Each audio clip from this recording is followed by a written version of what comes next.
Hello, hello. What is the purpose of conspiracy theories? We need to look at it a little bit deeper than just the surface, the appearance, the superficial appearance of it on the internet. And I read a few conspiracy theory books by Jim Marrs and David Icke and some other people. And I watched Alex Jones for a while just to figure out who that guy is. That was a long time ago. And it didn't have a very good aftertaste. And then the more I learned, it was pretty obvious than the kind of stuff he said, and his follower guy or guys, many follower guys, what they said to the audience, that kind of like really that made sense. All of a sudden it all made sense. First I was like, why do they say God bless you? And then the haircut, and why always this bad ass macho, like this male dominated patriarchal, this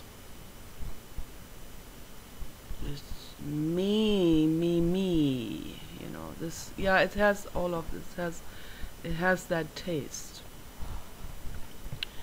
And so that's why I'm saying we need to look deeper into it. Deeper. The deeper we look, the better we're off. Okay? That's definitely, that's a rule of thumb. That's the golden rule. Okay? That is the golden middle path that leads straight through the material. And just never forget to observe. Most people don't observe. They look at things and they play the game. They play fully into it. They're presented with something and it has a specific aura in it, and they get sucked into that aura, completely sucked into this game, and they play it with almost like it feeds their ego. I think that's what it does. I think the slave plays slave and enjoys it because it feeds his ego somehow. I don't know how somebody can be ego stroked by playing the victim in someone else's egoic game. That I don't understand. So first of all, when somebody feels like they're a victim of some structure, it's always the government, this government, like this like this governing body, like a monstrous reaper that comes down on them or something. First of all, what's the government consisting of? The government consists of people just like you. Okay? If they were better than you or more wise, things would be a whole lot better, right? But they are not better than you. They are like everybody else. They just have more hunger for power. That's all. That's all that is. Okay? They don't have noble aspirations. And the ones with the noble aspirations that make it to higher levels at all, they must be first camouflaged in order to get in there. Kind of like a cuttlefish who tricks the other males, like has to camouflage his way up onto those leverage ranks. But they make up like maybe 3% of the governing body at all. So the rest are people like everyone else, power hungry, small-minded, uneducated, anti-educated, egoic, selfish, very, very self-serving people that will also take money no matter, I mean, it could be anyone who gives them money, then they'll do anything. But they'll do anything from good to bad, from really good to really bad, whatever it is that they are paid to do. Okay, the problem here is nobody pays anyone to do good. Okay? The ones who do good, they do it against all odds. They do it against temptations of the opposite. They do it against the temptations of the other people. It's like an avalanche that comes at them of other people's greediness that they have to go against. They have to go against 100 or 1,000 or 1,000,000 instances in order to bring good all the way through, so it doesn't somehow stay stuck on the path to the actual legislative decision making. And people need to become aware of this first of all. Okay. So I don't even know where to start. I don't even know. There are zillions of examples but I need to put it into an actual example. What is the best example to describe this?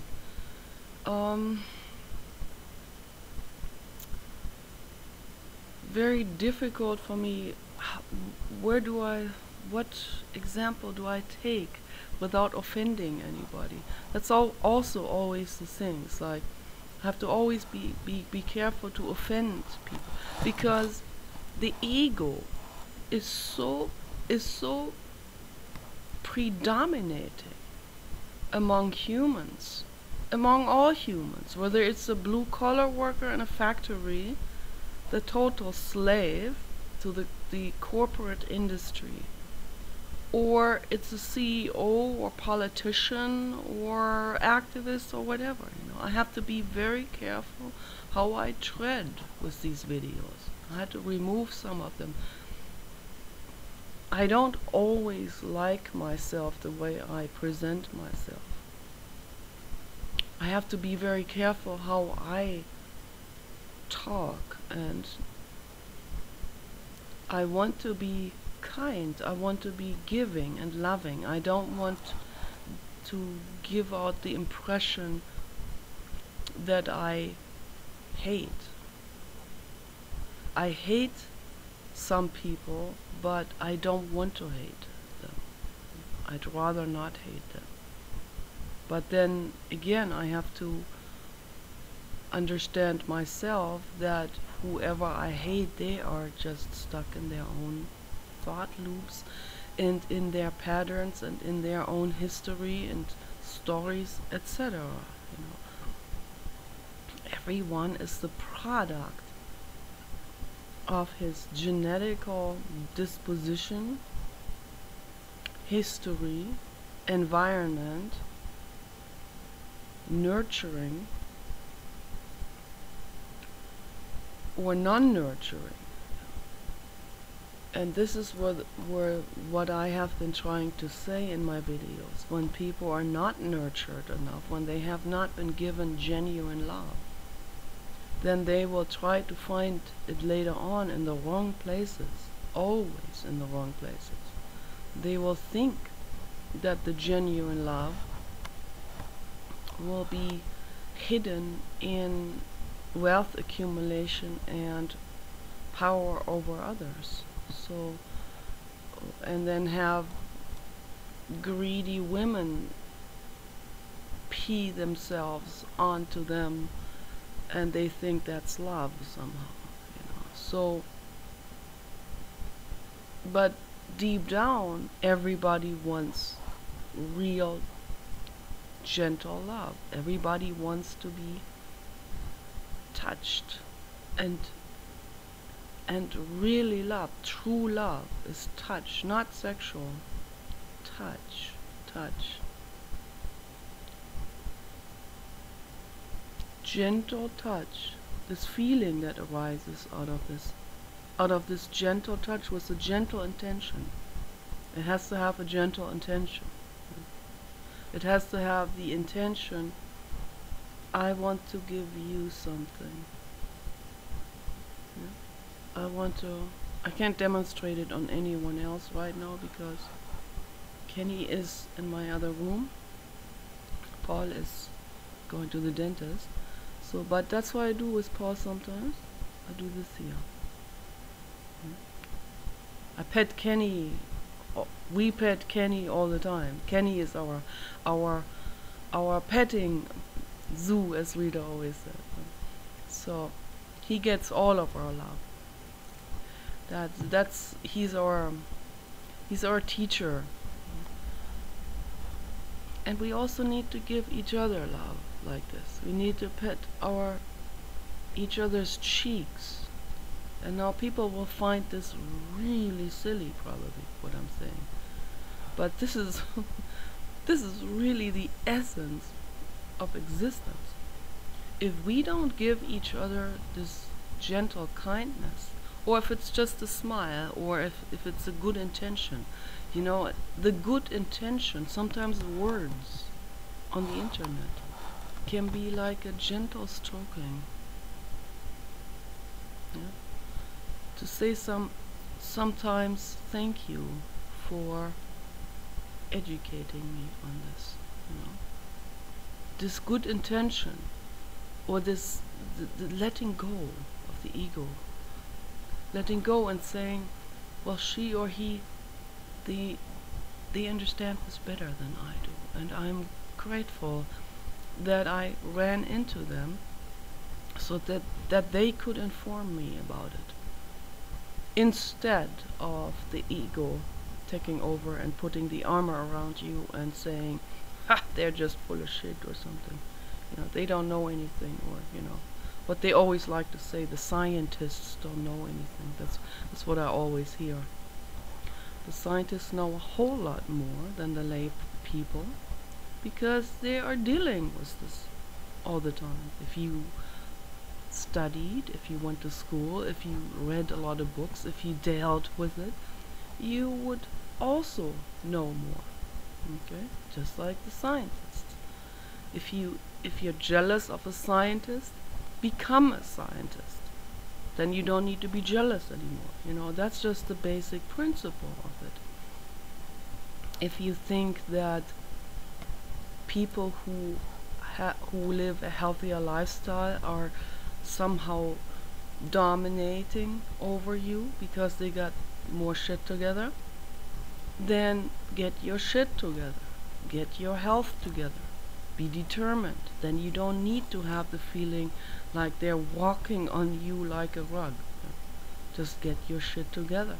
Don't act out anymore. You know? Don't act out violence anymore.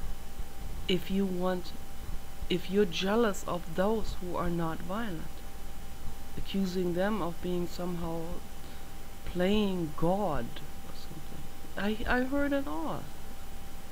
So just because somebody is kind-hearted doesn't mean they're trying to be a god or demigod or superpower or whatever. They're just being a good person. I mean, it's amazing the hysteria that I see in people. Unbelievable.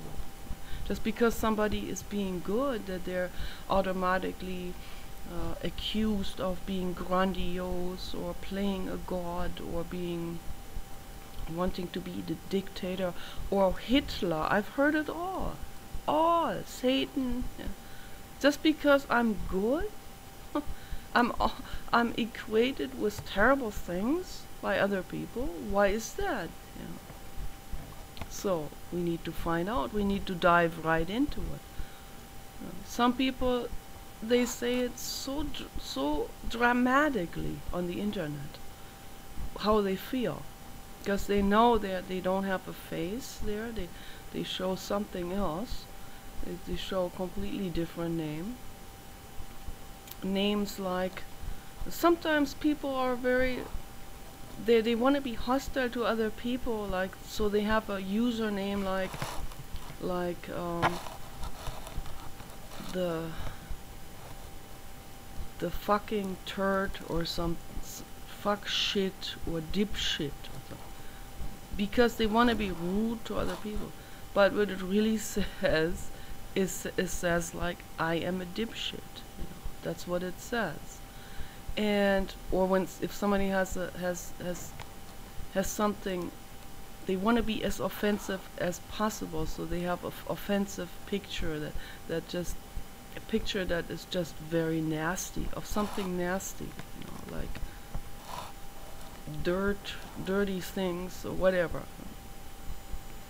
But they don't understand that they're basically saying that they are the loser, dirty, and dipshit. You know. So it's so sad. Or this guy, you know, picky butt. So a while back I played with those usernames, and I said the guy was the piggy butt and the man boobs, because he was promoting meat eating. And that made this guy so mad that I said that. I mean, he shouldn't be surprised that somebody would play with his username, because, you know, if people have a really disgusting and self-disrespecting username, it's meant to disrespect others, but it's self-disrespect. You know? It shows it right there so clearly. They shouldn't be surprised if people will pick up on that and use it and juggle around with it. So he took such offense. It seemed like he was some kind of an ex-convict, you know, someone who doesn't use his prefrontal cortex at all. He started to stalk me. And then he couldn't find anything where he could possibly, which he could use against me. You know, he went on my Facebook page, looked me up everywhere on the internet, so that he could find, I gotcha, you know, I gotcha here. You know. So the only thing that was bad about me was my age. Okay? He didn't even know. He thought I was like, that was a while back, he thought I was about 30, like him. And then he saw that I was 45 or something, or 43 or something. And then he used that to put me down. And I mean, in the meanest way he possibly could. You know, like he knows that women have this issue with getting older and, you know, and not being like, but he didn't even know how old I was until he looked up my chronological age. And I don't like the word proud, but I feel honored. Let's put it that way. I feel honored by the infinite universe that I'm still around. I'm going to be 50, and I feel a whole lot younger, and I'm grateful for that, and that I'm still here, you know. I'm still here, I'm still able to do my activism. So this is amazing, you know. Why should people be ashamed of this? But that's what they work with, that's what they play with, that's what the the corporate media play with. That's how they humiliate people. People, they want people to be ashamed of their age. I heard people say this to me. One woman, a photographer lady, around 80, she said she's ashamed of her age. So first of all, one shouldn't be ashamed of a chronological age ever, because that just means we've been around longer, we have read more, we have seen more, we've been able to compare more, we had more insights, and so on. We have an expanded horizon. That's all it means, okay? Some people age more, some people age less. Some people have a longer lifespan, some people have a shorter lifespan. We're not all the same in that way. Okay? There's a bunch of people, I see more and more people who look much younger than they are. And then we're going to have gene therapy, and people will be able to make themselves look like 20 again, and where they don't have fat and only muscles and stuff like that. But so it's like chronological age really doesn't mean anything, but it's being played out like heck, you know. It's like that's like the ultimate catch. That's the corporate, the sales pitch catch for the world, you know? Like from wrinkle creams to surgeries and pills and whatnot. So that new drug, that's going to be so expensive in the beginning that they're going to be capitalizing on this to the fullest. You'll see this. So and that's what conspiracy is really all about. If there's anything conspiring, then it is those who want to make money. Okay? And those are the ones who create conspiracy theories. They want people to be unempowered. They want people to have fear.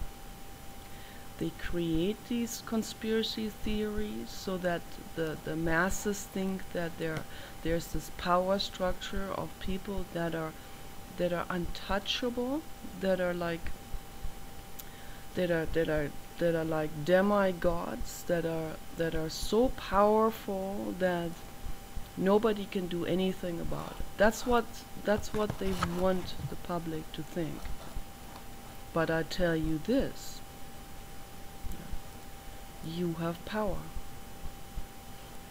Believe it or not, every one of you is a amazingly functioning organism. Okay, you can walk, you can think, you can do this here, even if it doesn't feel good to you. Try it anyway. Try and see how it feels. If you do this to somebody, just do this. It's a lot easier for all of us to pet an animal, because our egos are never offended by an animal. That if that happens, that's very rare. Those are the real psychotic people who are offended by what an animal might do or not do, or how they interpret an animal's behavior or something. That's very psychotic. And that's like the real schizophrenic. But most people, they do not feel threatened. Their egos don't feel threatened by an animal. Okay, here's the pet. The pet is not smarter usually than they are. So therefore, except for whales and dolphins and elephants, but there's not even much of a communication basis in order to notice that they are. So they don't know enough about them in order to know that they are as smart or smarter. So it's a different being. Therefore, the ego is not threatened. The ego is threatened by other humans. And so now this is where this comes in. Stroking off the cheek, like giving some, I am here for you, that's what Thich Nhat Hanh writes in his book. To say to someone else, I am here for you. I understand you. I understand how you feel. And I do understand how most people feel. I do understand the loneliness and the isolation and the need for acceptance and love. And I understand that in most people it is buried deep underneath egoic act-out mechanisms, and propaganda from outside, and brainwashing and religion. All of this is burying the knowledge about who are you really, underneath, and what are your true needs. What do you really need? And everybody needs love and respect. Everybody really wants to open up to the other person and relax the ego, relax the defense mechanisms, and take the armor off. Ceasefire, disarmament. Every cat wants to do this. I see that in cats sometimes. They want to come up to you, but then they're afraid. They want to come up, they stretch an arm out, they retract it back. They want to be petted, but they're afraid. And that's the same with people. They want to be loved and respected, but they're afraid. So the fear always takes over, and they go back into their armor of ego and lash out and hiss and scratch.